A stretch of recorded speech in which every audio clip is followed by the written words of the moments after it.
Halo teman-teman semua, balik lagi sama kita di podcast Semoga Lancar. Amin.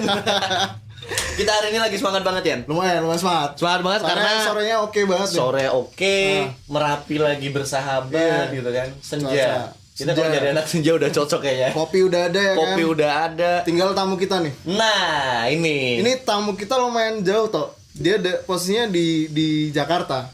Dia di Jakarta. Ini untuk pertama kali kita bakal ngelakuin podcast via Zoom apa ya kalau kita ngomongnya. Virtual. Iya, virtual. Kayaknya semua kalau gambar dikeluarin jadi virtual. Virtual ya sih. Online. Ya, secara online. Jadi ini teman SMP sih, teman SMP ku dia dulu. Teman SMP-mu? Dia ini sekarang udah di Jakarta dan dia bekerja sebagai advokat kalau nggak salah. Tapi lebih pastinya mungkin kita bakal tanya aja langsung nanti ketika udah ada orangnya ya. Ketika ada dan tamu kita saat ini menurutku beda banget sama yang sebelum-sebelumnya. Iya benar. Sebelum-sebelumnya kan masih ada benang merahnya tuh di dunia kreatif, ya, gitu kan, dan ini kita bakal agak geser dikit ya ke hukum. Iya. Hukum. Namanya juga perspektif awam. Namanya perspektif awam gitu. Kita bakal ngobrol langsung. Bisa kita calling? Boleh. Halo. Bet. Nih udah masuk nih Bet nih. Udah masuk. Gimana Bet kabarnya Bet? Alhamdulillah baik-baik, sehat-sehat. Baik, sehat ya. Teman-teman di Jogja gimana nih? Sehat kita. Sehat banget. Selalu sehat orangnya. Selalu sehat. Sehat dan nyaman. Gimana nih corona nih Jakarta? Berpengaruh nggak di ini kehidupan kerja atau apa gimana gitu? Pasti berpengaruh ya, tapi aku nih termasuk orang yang percaya bahwa di setiap kesulitan itu ada peluang. Mantap. Ini kalimat pertama dia udah ngomong oke banget nih.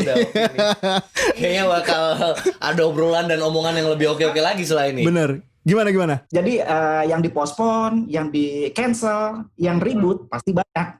Disitulah gue bilang peluang. Banyak yang ribut nih waktunya nih orang-orang hukum bekerja ya. Iya. Berarti untuk kerjaan sebenarnya aman ya Bet ya? Kalau kerjaan sih sampai sejauh ini sih aman ya. Jadi sebenarnya kerjaanmu ini di ini ya bidang advokasi atau apa nyebutnya Bet? Kalau dibilang familiarnya dibilangnya profesional, praktisi hukum. Praktisi hukum. Orang familiarnya sebutnya pengacara atau advokat. Pengacara atau advokat. Itu tuh, pengacara atau advokat. Ada pertanyaan kah kamu menurut tuh? Advokat tuh apa sih? Advokat dan pengacara tuh ini ya, juniornya Hotman Paris ya sih. Iya. Sama kayak Hotman Paris. Bener gak sih senior nih Hotman Paris atau ada yang lebih, Bet? Ya kalau senior ya pasti Pak Hotman Paris lebih senior dari saya lah ya. Secara usia dia udah lebih duluan nyemplung. Dan ya kita pas karena kita masih muda kan. Cuma jadinya agak repot di kitanya sebagai yang muda-muda. Oke. Kita lebih ngedrill. Kenapa? Karena orang dalam mindset orang itu ketika kita bilang terpatok dengan Hotman Paris. Padahal dia bisa mencapai di titik itu dia udah melewati bertahun-tahun proses yang panjang gitu. Oke. Berarti sebenarnya advokat ini apa sih, Bet? Nah, itu baru ukurannya itu. Iya kan toh. Setahu kita advokat itu tadi pengacara. Pengacara udah gitu taunya kan. gitu. Kayak kita orang awam kan nggak tahu terlalu detail advokat nih apa sih gitu. Definisi advokat tuh apa sih? Kalau advokat itu sendiri kan bekerja itu sebenarnya ada ketentuan hukum yang mengaturnya, ada undang-undangnya, ada regulasinya. Nah, regulasinya itu disebutnya undang-undang advokat, ada undang-undangnya. Jadi kalau di dalam undang-undang advokat itu disebutkan bahwa advokat itu adalah dia itu orang yang ini ambil sarinya aja lah ya. Iya. Itu mungkin agak terlalu ribet ya, tapi intinya adalah orang yang memberi jasa hukum, bantuan hukum baik di dalam maupun di luar pengadilan. Tuh. Mulai berat abis Mulai berat. Ini sebenarnya agak ini, Bet. agak lumayan berat buat kita karena kita kan nggak terlalu ini ya. Ya tahu hukum cuma hukum yang inilah kulit banget lah. Karena setahu kita tuh kalau pengacara misalnya ya udah dia ngurusin kasus-kasus gitu kan. Terus ini gitu. Tapi gini, sebelum bahas lagi nih ya. Ada nih satu ini pertanyaan. Kan kawanku ada yang dia seorang advokat. Tuh, ya kan? Dan dia menyatakan bahwa dia seorang penegak hukum. Apakah benar seorang advokat itu seorang penegak hukum gitu? Benar gak, Bet? Bapak Obet? Ya, jadi ini ya orang itu selalu bilang kalau penegak hukum ya itu polisi, jaksa dan hakim kan gitu tuh. Iya. Sebenarnya advokat adalah penegak hukum juga. Itu jelas itu di regulasi yang mengatur tentang profesi kita itu disebutkan bahwa kita adalah penegak hukum juga. Jadi sebenarnya ada 4 penegak hukum itu. Bukan cuma polisi, jaksa, dan hakim. Adalah advokat. Oke. Berarti advokat masuk sebagai penegak hukum. Makanya di kemarin itu untuk pekerjaan-pekerjaan yang membutuhkan SIKM, kalau kemarin kan ada tuh, jadi harus ada surat SIKM. izin SIKM COVID. Apa sih namanya? Surat izin keluar masuk Jakarta. Iya sih. Oke. SIKM, surat izin keluar masuk. Keluar masuk itu kan. Jadi profesi advokat itu adalah salah satu profesi yang disebut itu adalah secara tegas bahwa dia adalah penegak hukum, dan dia tidak adalah satu profesi yang dikecualikan untuk mengusir. Oke. Nah, tadi kan disebutin itu ada polisi, ada jaksa, ada hakim sama ada advokat tadi ya, Bet? Iya. Advokat. Ada mereka itu keempat itu kan termasuk penegak hukum semua. Iya. Yang jadi pembeda dari keempatnya itu apa? Advokat sendiri aja deh. Yang jadi pembeda sama 3 yang lain tuh apa sih, Bet? Yang pasti membedakan mereka advokat, polisi, jaksa, dan hakim itu adalah mengenai kalau jaksa dan polisi itu kan, hakim itu kan semuanya dibiayai negara ya. Oh ya. Mendapatkan istilahnya penghasilan dari negara. Nah kalau kita tidak, kita itu berdasarkan istilahnya kayak dari yang membutuhkan jasa kita itu ya kita kesepakatan lah. Oke. Ada segini, misalnya budgetnya segini, bisa nggak? Lebih ke profesional begitu. Oke, Bet, tadi kan terakhir kita ngobrol soal ini kan, penegak hukum kan. Yeah. Tadi udah ada pembedanya dari kamu, advokat. Yeah. Dengan kejelasannya yang kamu jelasin tadi. Berarti advokat ini berdiri di kaki sendiri berarti tuh. Berdikari gitu ya? Iya, bisa dibilang independen lah dia. Independen ya? Karena ini enggak sih? Karena tanpa tunjangan dari negara enggak sih? Beda dengan 3 penegak lagi. Penegak. Dengan 3 penegak hukum lainnya tadi. Ya. Jadi kita memang nggak dapat penghasilan dari negara. Berbeda dengan rekan. Kalau saya bilangnya rekan-rekan yang lain. Ya, rekan-rekan penegak hukum lainnya ya. Ya, tapi ya kami ya sama-sama kan toh tujuannya kan sama. Cuma dari sisi yang berbeda mungkin. Supaya seimbang aja. Oke. Tapi gini, aduh, ini manggil Mas, manggil Pak, Bet aja. Bet aja. Iya. Aku penasaran nih. Gimana sih prosesnya? Kamu sekarang jadi advokat gitu loh, atau gimana sih prosesnya untuk menjadi seorang advokat seperti Obed saat ini? Oke. Jadi prosesnya itu nggak mudah ya, dia butuh waktu. Dan cukup panjang lah kalau bilangnya itu waktunya ya cukup panjang juga. Tapi kalau saya ngomong ke teman-teman ya, kalau aku ngomong ke teman-teman yang suka nanya gimana sih caranya jadi bisa jadi pengacara gitu. Aku selalu nyamain seperti teman-teman yang bekerja di profesi kedokteran. Cuma berbedanya mereka ketika lulus, teman-teman kedokteran itu ketika mereka lulus S1 kan dia punya gelar sarjana kedokteran. Setelah dia sarjana kedokteran, dia koas tuh selama 2 tahun. Di ujung masa koasnya dia akan diuji apakah dia kompeten untuk kemudian disumpah atau tidak. Nah kalau di advokat sendiri terbalik. Jadi ketika dia sarjana hukum, dia kemudian mengambil pendidikan. Nah di situ ada ujian dulu, setelah ambil pendidikan itu ada ujian. Ketika kita lolos, nah itulah mulai dihitung magang selama 2 tahun. Baru ujungnya disumpah juga. Tapi ini lumayan perjalanan yang panjang ya, Bet ya, kalau dari kamu pribadi. Cuma kan karena masalahnya aku kenal Obed ini udah lama tuh. Dari SMP kan tadi bilang teman SMP. Jadi dia waktu selama masih sekolah dulu, waktu kita masih remaja gitu. Iya. Dia ini orang dia ini masih orang muda. Orang yang lumayan lempeng-lempeng aja. Maksudnya kan pasti kalau orang pendidikan dulu waktu masih kecil dia lurus-lurus aja, baik-baik aja.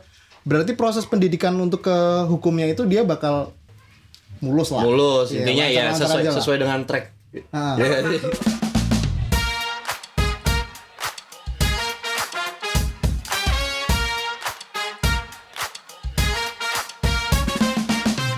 Jadi kan ini toh, dia Obed ini kan dulu waktu masih SMP itu dia yang aku kenal dia anak-anak yang lurus-lurus aja nih, baik-baik aja gitu. Oh, lempeng aja, rajin gitu kan. Nggak pernah bermasalah di sekolah gitu. Beda gitu dengan saya. Beda. Nah, di proses pendidikan waktu dia mau ngambil hukum ini, dia pasti aku pikir juga lurus-lurus aja gitu. Tapi bener gak sih kalau dari Obednya sendiri gitu? Apakah semudah itu, Bet? Enggak juga sih sebenarnya. Kalau bicara lempeng-lempeng aja sih enggak. Sebenarnya ini bukan tujuan gua awalnya. Bukan tujuan aku nih. Karena kalau kembali lagi ke masa sekolah terus kemudian anak-anak yang ya kita sama-sama anak daerah lah. Saya kan ketika kita laki-laki kita ada di masa SMA kelas 2 naik kelas 3 dan akan mempersiapkan kelulusan kemudian melanjutkan kemana.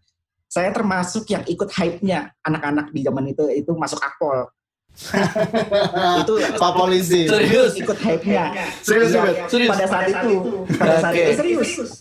Bahkan gini nih ya, jadi agak sedikit panjang mungkin ceritanya. Nggak apa-apa. Sampai aku bikin KTP dan kakak itu ikut sama tanteku sama omku yang ada di Ambon untuk bisa ikut seleksi dari daerah Maluku. Ambon. Karena saya ngelihat potensinya. Okay. Kalau kita daftar di itu kan banyak banget tuh, ribuan tuh. Tapi kalau di daerah yang lebih jauh tidak banyak. Jadi kansnya itu yang mau aku lihat itu ada peluang nih. Itu sampai begitu, Bro. Akhirnya ya memang bukan jalannya. Effort banget. Niat banget. Lah ya. Berarti pindah kata loh. Dan sampai akhirnya ini polisi sudahlah. Polisi ditinggalkan. Akpol nggak lolos lah gitu. Terus sampai akhirnya milih ke hukum ini gimana nih?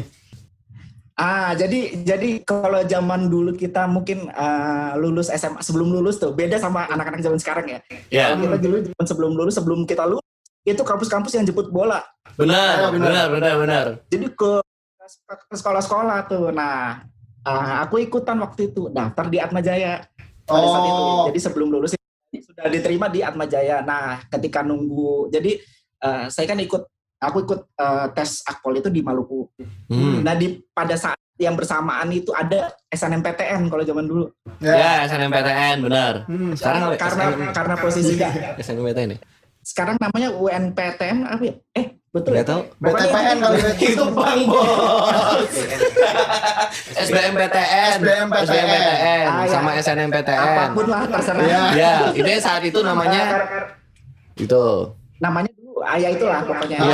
Jadi terus karena periode tesnya itu bersamaan atau jaraknya dekatan dengan tes akpol pada saat itu, jadi gue tetap ikut tes itu tuh SNMPTN juga, tapi di Universitas Patimura Maluku. Waktu gue inget banget. Kenapa dia masuk? Oh iya, dia di sana. Iya benar. Terus. Iya, jadi dia kan pilihan pertama adalah kampus yang mau kita tuju. Itu pilih itu Pajajaran, mau ngambil di Pajajaran. Bandung. Dulunya mau ngambil apa? Komunikasi dulu. Komunikasi. Dulunya mau ambil komunikasi. Gara-gara kalau mungkin Yanu inget mungkin ya dulu kan sering jadi MC. Iya benar. Dia jadi sekolah jadi MC. Dia sering jadi MC dulu. Mungkin dari itu dia ada minat. Ya, jadi pilihan pertama tuh dulu di Unpad ambil komunikasi, kemudian pilihan kedua itu harus ada di wilayah di mana kita daftar. Waktu itu masuknya wilayah 4 kan aku daftarnya. Wilayah 4 itu Uncen, Patimura, Hasanuddin, Samratulangi. Buset. Coba buat. Udah kan, akhirnya pilihan kedua itu ambil hukum di Patimura dan itu tembus, Bro. Tembus di Patimura. Ambil hukum di Patimura. Di satu kaki aku udah masuk tuh di Atmajaya, satu kaki lagi masuk nih negeri di Patimura tapi cuma karena dulu namanya anak muda, anak remaja lah ya, punya pacar. Gimana caranya pulang tuh ke Jawa lagi. Akhirnya ke Jawa terus Atmajaya. Kuliah di Atmajaya dan ambil hukum. Ambil hukum. Karena memang waktu terima di Atma itu kan memang hukum. Tapi setelah menjalani selama 2 semester udah nggak ada lagi keinginan buat jadi polisi. Udah lupa ya. Udah 2 semester berarti kan setahun tuh. Udah banyak yang dipelajarin kan. Iya. Jadi udah tahu juga gini ternyata gini gitu. Terus kenapa cukup panjang sih. kok ini ya? Kok dia milih advokat tuh kenapa ya tuh? Padahal kalau kita di hukum, kalau kita masuk di jurusan hukum tuh konsentrasinya bisa ngambil apa aja sih sebenarnya? Iya. Nah itu dulu deh. Jadi sebenarnya hukum itu banyak. Ini mungkin yang teman-teman nggak tahu ya. Teman-teman selalu mungkin masyarakat itu identiknya taunya ketika kita bicara advokat itu pasti ketemunya jaksa dan hakim, polisi. Pasti itu. Sebenarnya tidak, ada banyak hal. Nah, kalau yang kita berperkara bersama polisi dan jaksa itu perkara kriminal atau pidana. Itu pidana. Hukum pidana. Oke. Itu bicaranya mengenai kriminal ya. Itu maksudnya nanti akan berhadapan dengan polisi dan jaksa. Nah, polisi dan jaksa ini adalah aparatur negara. Sedang kalau jaksa ini dibilangnya pengacara negara. Kalau kalian pernah lewat kantor kejaksaan tuh suka ada tulisannya kantor pengacara negara. Ya. Karena jaksa bisa bertindak sebagai pengacara bagi negara dalam hal perkara-perkara perdata. Oke. Gokil ya, kayak kuliah umum nih. Kayak kuliah umum hukum nih. Saya mau ditanya bingung. Itu banyak. Nah, itu kan kriminal, tapi perkara-perkara di sendiri banyak bisnis. Kayak kita misalnya kita jual beli, sewa menyewa, kerjasama, itu kan based on kontrak. Based on kontrak itu yang masuk di dalam kategori perdata itu seperti itu. Tapi bukan berarti kemudian perdata kemudian tidak ada unsur pidananya, bisa saja. Itu dalam praktek itu tidak selempeng itulah. Bisa dimasukin ke sini, tinggal kita lihat peluangnya yang mana. Tapi posisinya kalau kita sebagai advokat ini, kita berdiri di atas kaki sendiri, kepentingan klien kita. Sebentar. Tapi tetap kita hukumnya harus kita jaga. Gitu. Oke. Mantap. Tapi gini, kan tadi ada pilihan-pilihan tuh ya, kayak yang apa? Pidana tuh yang kriminal, ada yang kriminal, ada yang perdata seperti advokat tadi. Nah, kenapa kok kamu malah milih advokat, Bet? Bukannya lebih enak ini jaksa atau apa gitu kan? Jadi kalau gimana ya, kalau jaksa dia itu secara hierarki pekerjaannya dia tidak independen, walaupun dia bekerja untuk menuntut salah satu misalnya perkara pidana nih misalnya terdakwanya satu, dia seolah-olah dia nuntut nih, dia berdiri sendiri nih, dia yang akan offense kepada si pelaku atau terdakwanya pada saat itu. Tapi sebenarnya mereka itu bekerja berdasarkan hierarki. Jadi saya punya teman jaksa tuh agak banyak ya. Kadang-kadang aku suka bilang gini, kalau dalam mindset pengacara, orang itu tidak boleh dinyatakan bersalah sebelum hakim menjatuhkan putusan, lu bersalah, lu masuk. Itu baru kita bisa bilang itu salah.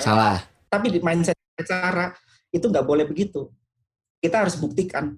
Jadi kalau teman-teman kepolisian sama kejaksaan itu dia berangkatnya dari praduga bersalah, kalau kita berangkatnya dari praduga yang tidak bersalah. Kalau mereka selalu praduga bersalah, ketika ditangkap ya kamu salah. Begitu. Tapi kita enggak, nanti dulu. Ada banyak hal, kayak misalnya ini contoh kasus deh, kayak misalnya mungkin teman-teman pernah dengar kasusnya nenek pencuri kakao. Iya, benar. Pernah dengar tuh. Kalau kita bicara hukum itu lempeng, salah. Saya bilang salah. Oke.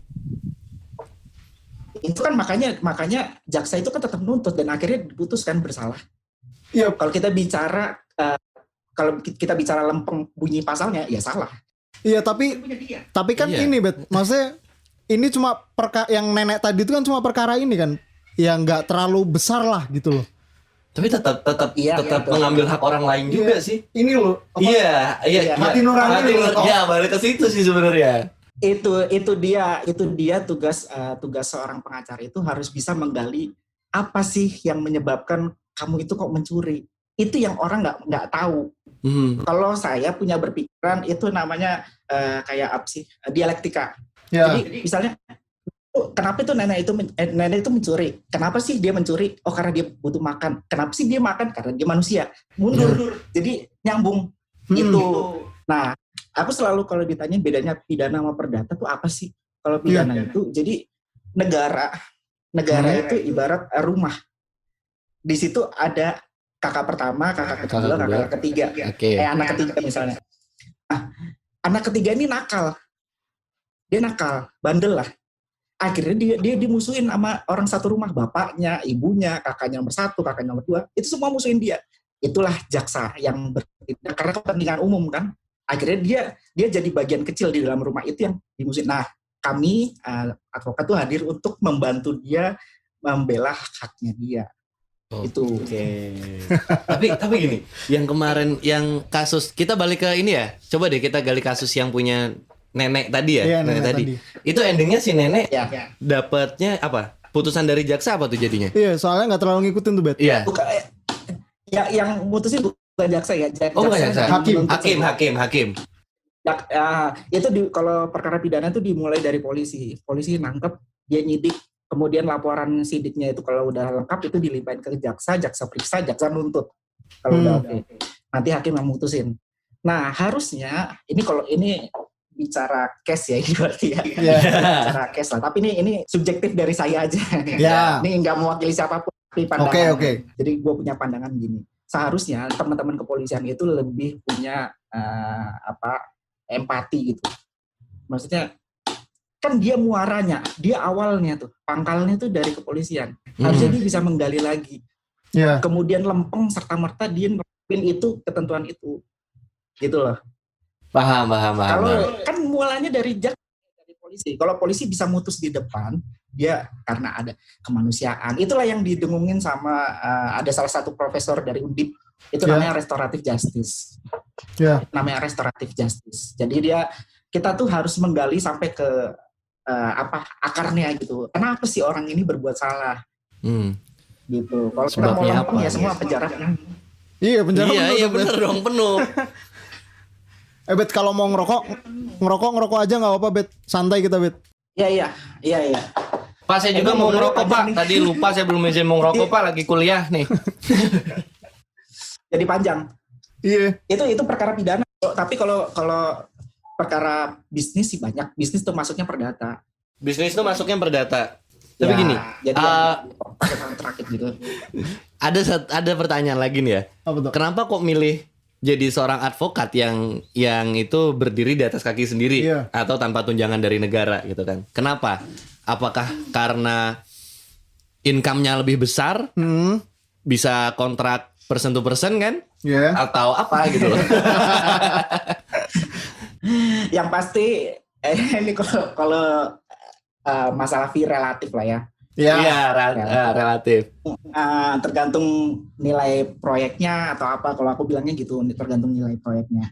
Tapi sebenarnya gini, kadang kalau kita jadi ya tadi yang lanjutin tadi ya, kalau jaksa itu mereka secara hierarki mereka ada atasan dan bawahan. Nah, kita harus sepakat dulu nih bahwa menentukan orang benar atau salah itu harus di-challenge di pengadilan. Nah, jaksa kan nuntut nih. Draftnya sudah siap dengan dugaan pasalnya. Berani nggak jaksa kalau misalnya nanti selama proses persidangan, kemudian pembuktian, terus ternyata jaksanya tuh dalam hati nurani, ini kayaknya nggak benar nih, nggak benar, mau temen bebas aja. Kayaknya kan, jaksa juga manusia biasa. Iya. Punya perasaan kan. Kadang nggak bisa hierarki itu. Iya hierarki tadi ya, karena ya mau gimana lagi. Itu dia cuma mau gimana. Itu aku yang sering ngomong sama teman-teman kejaksaan tuh gitu. Lu berani nggak tuntut bebas kalau misalnya proses pembuktian itu, lu yakin bahwa dia nggak melakukan itu? Berani nggak tuntut bebas? Rapotnya jelek Pak, itu pasti jaksanya.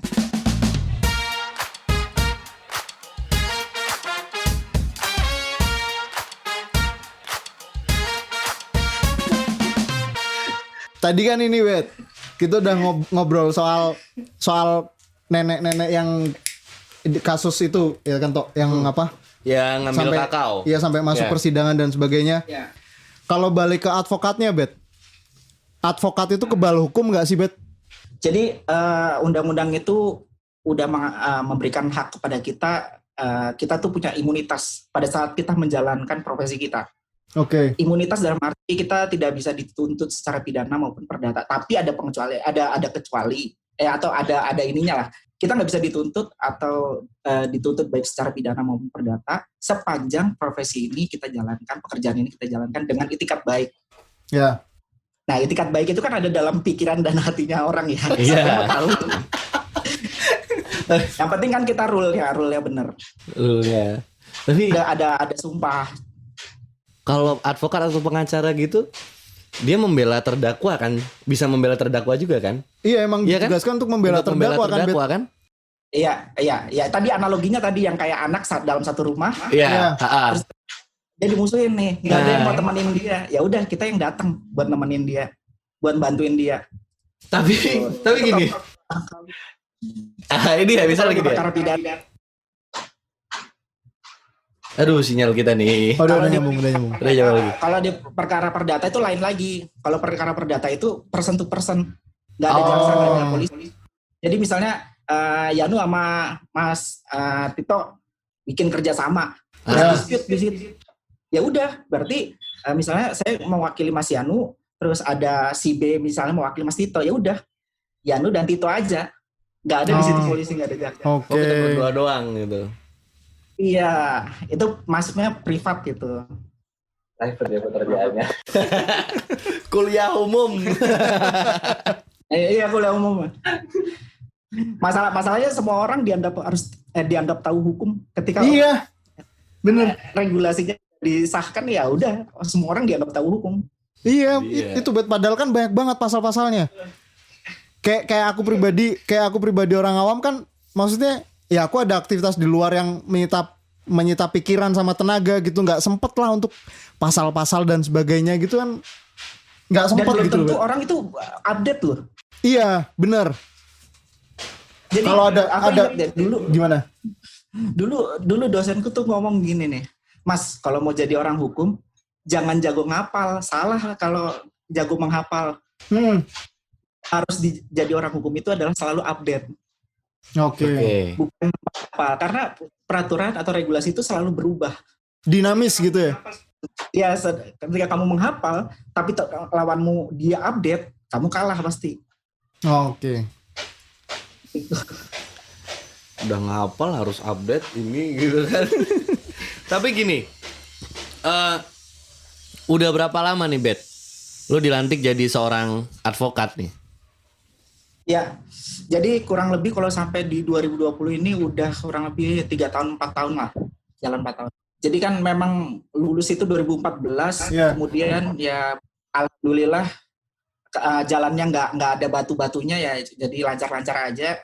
Ya disumpah itu 2017, jadi sampai sekarang ya kurang lebih 3 tahun lah, jalan 4 tahun. 3 tahun jalan 4 tahun, udah lama tuh ya. Itu yang beneran ketika sudah punya lisensi ya, tapi kan pada masa magang juga kita kan juga ikut dalam prosesnya. Memang terbatas tapi kita mengikuti.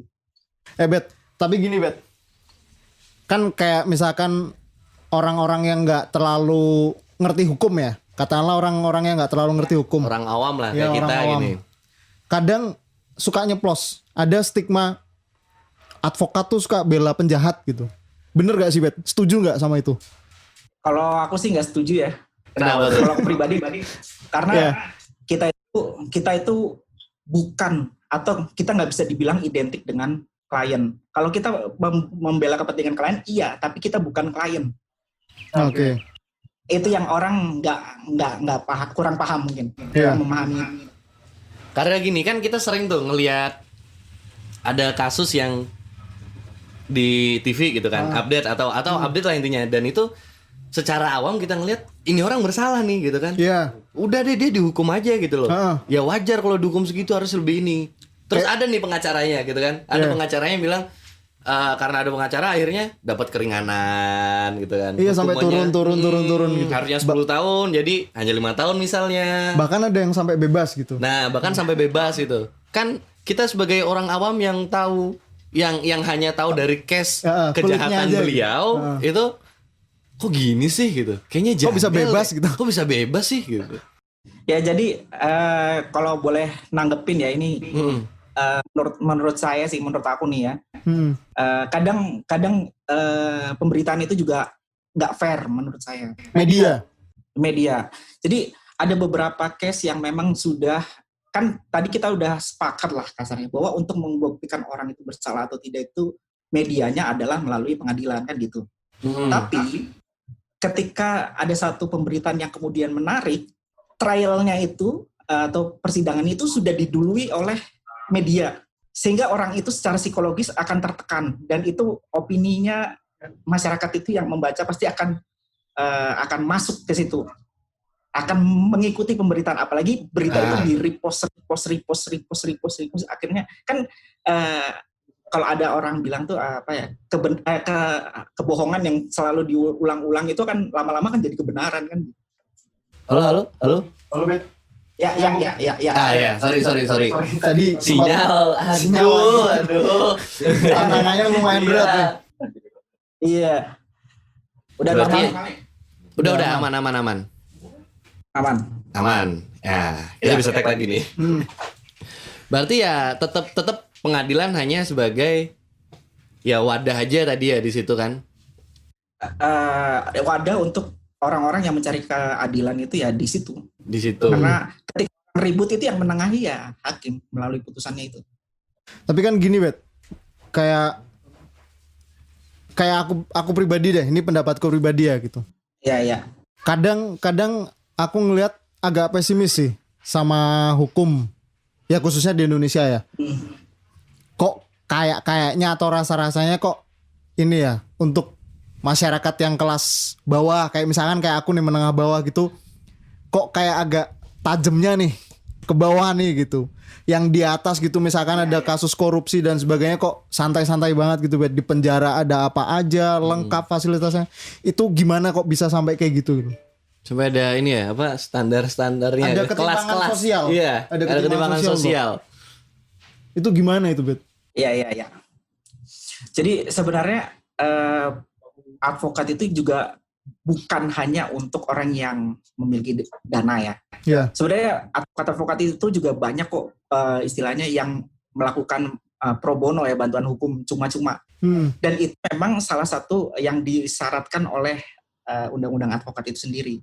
Okay. Nah, buat teman-teman yang mungkin istilahnya orang-orang yang butuh bantuan hukum dan mereka mungkin punya keterbatasan untuk meng-hire atau menyewa seorang pengacara, mereka bisa minta bantuan hukum itu dari LBH. Kalau mungkin teman-teman pernah dengar LBH. Lembaga Bantuan Hukum. Jadi ya itu teman-teman yang butuh pencari keadilan itu bisa kok minta bantuan di situ. Dan medianya sudah banyak LBH itu banyak banget. Dan dulu ini for your info ya buat teman-teman semua. Saya itu dulu berangkatnya sebelum lulus saya sudah berpraktek bukan berpraktek ya, tapi membantu sebagai asisten mungkin anak di namanya itu PBKH, Pusat Bantuan dan Konsultasi Hukum Atmajaya di Jogja ada. Itu free, nggak ada biaya, murni itu bantuan hukum pro bono atau cuma-cuma. Dan awalnya itu ya karena saya ikut latihan dari pelatihan, namanya ada karya latihan bantuan hukum yang diadain sama LBH Jogja. Dulu saya ikut itu.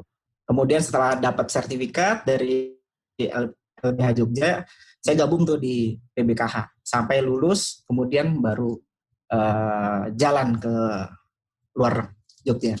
Tapi kayaknya nggak cuman badan bantuan hukum aja deh yang ngasih free gitu. Kenapa? Kayak karena aku ini ya kalau nggak salah aku tuh pernah ngelihat beberapa kali si Bapak Hotman Paris. Iya. Itu dia punya Kopi Joni. Oh, yang nongkrong di Kopi Joni ya. Nongkrong Kopi Joni. Jadi dia ada orang dari manapun yang punya masalah dan tidak segera diurus sama daerahnya atau apapun itu, datang ke beliau terus konsultasi dan dibantu tanpa dipungut biaya apapun gitu loh.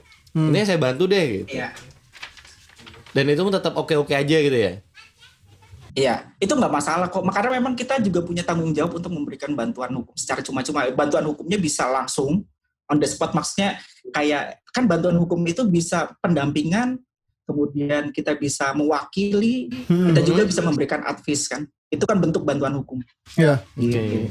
Mungkin yang diberikan Pak Hotman Paris itu adalah salah satu bentuk advice, konsultasi. Oh, konsultasi. Oke. Oh. Ya. Ada hal yang unik yang pengen aku tanyain nih. Biasanya kalau kita di jalan kan, kamu sering ngeliat nggak sih di flang-flang gitu di entah rumah atau baliho atau di flyer-flyer gitu. Flyer gitu kan, advokat gitu, ngurus perceraian gitu. Khusus perceraian atau apalah adanya gitu. Kayak dokter ya, kayak spesialis gitu. Emang di profesi sebagai advokat itu ada spesialisnya sih? Kalau dibilang spesialisasi mungkin kalau di Jakarta ya, Jakarta tuh ada maksudnya dia secara spesialisasi mungkin dia expert di bidang apa. Misalnya kalau di Jakarta tuh banyak nih, kita bicara properti itu nggak melulu landed house atau rumah tapak. Ada di sini rumah susun atau apartemen. Dia ada advokat yang dia expert di bidang itu, di bidang rumah susun. Ada pengacara yang kemudian expert juga jadi ada pengadilan tata usaha negara, kalau teman-teman pernah dengar. Itu untuk nge-challenge kebijakan pemerintah daerah atau pemerintah lah. Biasa perda, pergub, terus pokoknya yang berkaitan dengan pemerintahan itu di-challenge di situ. Jadi kalau dibilang spesialisasi sih mungkin pada saatnya pada waktunya nanti semua orang pasti akan fokus pada satu bidang yang dia kuasai, tapi bukan berarti kemudian dia tidak mengetahui itu. Makanya di kantor-kantor pengacara itu mereka juga punya tim yang banyak. Oke. Bet, kamu kan udah sekitar 3 tahun itu tadi. Yang dilantik ya sudah. Secara profesional udah 3 tahun di bidang ini gitu loh.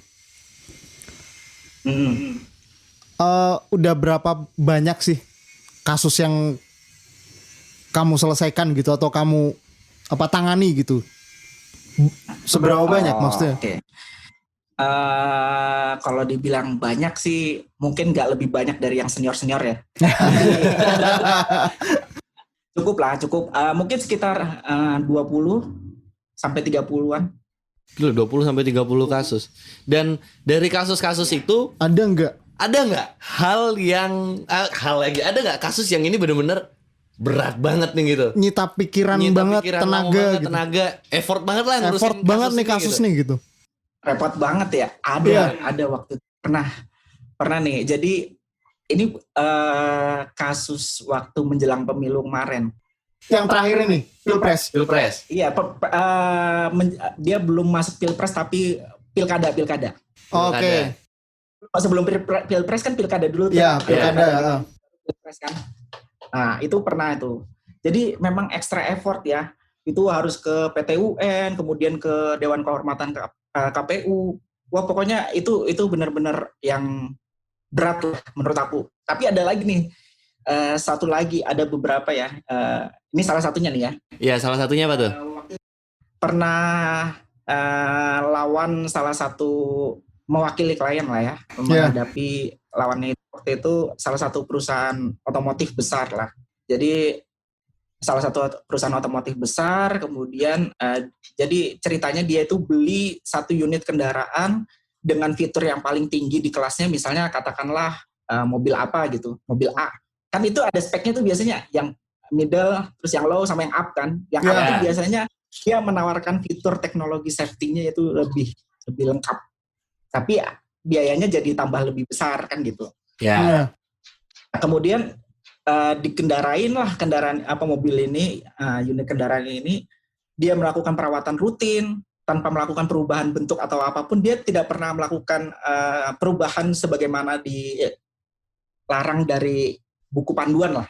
Jadi dia benar-benar semuanya itu dia proper banget, dia ngikutin semuanya sesuai waktunya gitu. Tapi pada saat dia Oke, lanjut. Tadi koneksi agak keganggu lagi. Tapi gimana? Tapi pada saat dia kemudian mengendarai kendaraan itu mengalami kecelakaan, eksiden. Oke. Dan fitur yang ditawarkan itu tidak berfungsi sebagaimana mestinya. Gimana itu? Akhirnya gimana tuh? Jadi ya akhirnya ya kita mau nggak mau mewakili klien untuk meminta haknya dia sebagai konsumen yang menggunakan produk dari perusahaan ini lah, katakanlah gitu. Tapi ini nggak gede banget. Ini nggak Bet? Maksudnya dari beberapa kasus yang kamu ceritakan yang effort gede banget itu, pernah ada nggak sih konflik batin gitu loh dari kamu sendiri gitu loh? Konflik batin kan berat banget. Iya. Ke bawah tidur terus itu. konflik batin pasti ada. Jadi kadang-kadang orang itu bilang gini, lu kerja jangan baper kayak sama kerjaan lu gitu. Maksudnya kerja aja gitu, jangan baper gitu. Ya gimana, tapi ya kita kan merasakan orang klien itu kan yang mengalami, kita nggak mengalami. Dia kan bercerita, dia mengalami kejadian begini, dia melakukan seluruh upaya yang wajar, yang normal gitu, tidak ada respon, tidak ada ini. Kemudian dia dalam rangka memperjuangkan haknya itu secara sendiri itu, effortnya juga sudah besar, dananya tidak sedikit, kan begitu. Jadi ibaratnya udah jatuh ketimpa tangga gitu. Itu konflik batinnya sih banyak sih. Gimana pun advokat itu manusia ya tuh. Iya dong. Ya, penegak hukum lah. Penegak hukum itu manusia gitu. Dia ya tadi seperti yang Obed bilang, kalau dia seperti jaksa atau hakim itu dia masih hierarki dan yo RPM gitu, atau mau gimana lagi gitu kan. Memang sudah seperti ini, ya udahlah deket palu gitu. Iya.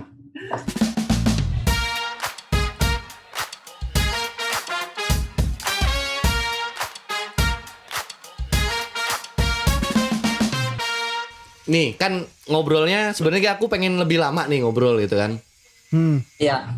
Cuman coba nanti kita ya bisa tanya langsung deh ke Obed, nanti ada Instagram dan lain sebagainya. Bet Instagram mau Bet. Iya, Instagramnya deh Sorry dicantumin kelupaan nanti. nih. Instagramnya @RobertLey. Robert Ley. Iya. @ROBERTLEI.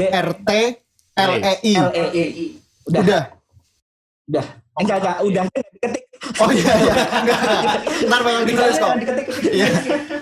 Jadi buat teman-teman ntar kalau misalnya ada pertanyaan-pertanyaan lebih karena di sini musuh kita adalah koneksi internet, mungkin bakal bisa tanya langsung ke Obed tuh di @RobertLey. Iya.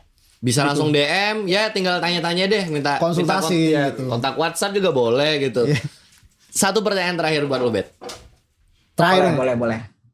Suka dukanya jadi seorang advokat dan hal apa sih? Ini yang paling klise ya? Yang paling klise. Hal apa sih yang harus dilakukan oleh seseorang yang ingin menjadi seorang advokat seperti Obed saat ini? Apa tuh, Bet? Ya, oke. Dari mana dulu nih yang suka duka dulu. Suka dukanya kalau misalnya dibilang suka, jadi gini, advokat itu akan selalu menemui case-case baru, kasus-kasus baru yang selalu berbeda, walaupun mungkin sekilas kita lihat sama. Dan itu memaksa setiap advokat itu untuk selalu belajar. Dia harus berkembang, dia harus tahu masalahnya. Jadi secara naluri dia harus improve dirinya sendiri. Itu sukanya ya. Dan paling suka lagi sih kalau misalnya dapat duit. Jelas, manusiawi. Manusiawi. Apalagi kalau dapat bonus. Bonus aku. Itu sukanya. Dan kita maksudnya kita bisa bebas mengekspresikan diri kita. Jadi kita tidak terbatas oleh satu aturan yang istilahnya baku. Kita bekerja lebih fleksibel. Nah, fleksibilitas itulah yang orang mungkin butuh tapi tidak bisa didapatkan begitu saja. Oke. Nah, dukanya banyak. Dukanya banyak. Kalau dibilang dukanya banyak, pasti duka ada lah. Mungkin gini ya, kalau dibilang duka, kita ini mainnya jasa. Jasa itu berbeda dengan kita memasarkan satu produk atau barang. Barang nih, misalnya kacamata nih, harganya berapa? Gocap. Coba lihat, pakai. Oh, bagus, oke, gue bayar. Itu barang. Tapi kalau jasa, nggak bisa begitu. Kita jualan dulu, kan gitu. Udah kita jualan, mereka kemudian yang aku paling nggak suka itu ketika dibandingin. Oke. Oh, I see. Kalau kamu membandingkan ya, saya sama dia sama-sama pengacara dan saya sama dia kan ada kode etik. Kita tidak boleh, istilahnya kalau aku bilangnya gini, sesama biskota dilarang mendahului. Ya sudah silakan gitu. Paham. Kalau lebih percaya sama dia ya sudah silahkan gitu loh. Itu sama kayak aku bilang gini, kalau dokter yang baru dilantik kemudian ada pasien datang sakitnya batuk pilek sama flu. Emang dia nggak tahu treatmentnya? Tahu kan obat yang apa harus diminum? Tapi orang itu kan kadang kan lebih milih yang istilahnya dia sudah berpraktek sekian tahun. Karena mungkin Ya gitu. Itu dukanya lah orang jasa itu. Orang jasa. Tapi kalau pesan dan kesannya nih, pesan dan kesan. Yang tadi pertanyaan terakhir apa sih? Pesannya ya. Pesannya gitu. Saran buat teman-teman yang pengen menjadi seorang advokat nih. Ya. Apa tuh? Mungkin yang sekarang lagi pada kuliah kan? Kuliah di ngambil hukum atau gimana gitu. Atau ada ini? Ya. Ada tingkat Muhammad Jaya gitu. Ustaz gimana banget ya? Lulus 2014, sekarang udah 6 tahun lulus. Coba tahu kan? Jadi pesannya buat teman-teman atau adik-adik yang masih kuliah hukum lah ya khususnya, yang pengen mengambil profesi sebagai pengacara, yaitu don't stop learning ya. Selalu belajar lah, improve diri, terus jangan mau menyerah. Karena kita ini berdiri, kalau misalnya mau jadi seorang pengacara itu prosesnya panjang dan kita akan berdiri di atas kaki kita sendiri gitu loh. Jadi ketika kamu tidak mau berjuang keras untuk dirimu, ya mendingan jangan jadi pengacara gitu. Pengacara itu harus tahan banting. Iya. Harus tahan banting, maksudnya ya gitulah. Oke, menarik nih obrolannya. Sebenarnya masih pengen ngobrol lagi gitu kan. Cuman sudahlah, ntar kita bakal ngobrol pribadi lah. Ya teman-teman yang penasaran kan tinggal bisa DM juga. Bet, thank you waktunya ya. Udah mau diganggu nih hari Minggunya. Ya udah, sehat terus. Semoga kedepannya lancar ya Bet ya buat karirnya. Amin. Sehat terus, jaga kesehatan, baik-baik ya Bet ya. Oke, sama-sama buat teman-teman. Salam advokat gimana sih? Salam advokat ada nggak Bet? Kagak ada. Kita belum salam advokat. Gitu. Siapa tahu. Nggak ada. Oke. Ya udah. Kita close ya Bet ya. Thank you. Bet. Thank you. Yuk. Oke teman-teman, tadi ini obrolan bareng Obet. Ya. Kita ngobrol dikit soal advokat. Luar biasa sih tuh. Kuliah umum yang secara sih, singkat banget deh gitu, pengen lagi. Oke ya gitulah teman-teman. Intinya ketika kalian memang sekarang pengen menjadi seorang advokat, seperti yang Obet bilang tadi, keep learning, jangan mau ketinggalan update, tahan banting ya kan. Jangan menghafal gitu. Jangan ngapal. Karena yang menghafal itu kalah sama yang update. Benar. Sampai jumpa teman-teman, sehat selalu. Bye.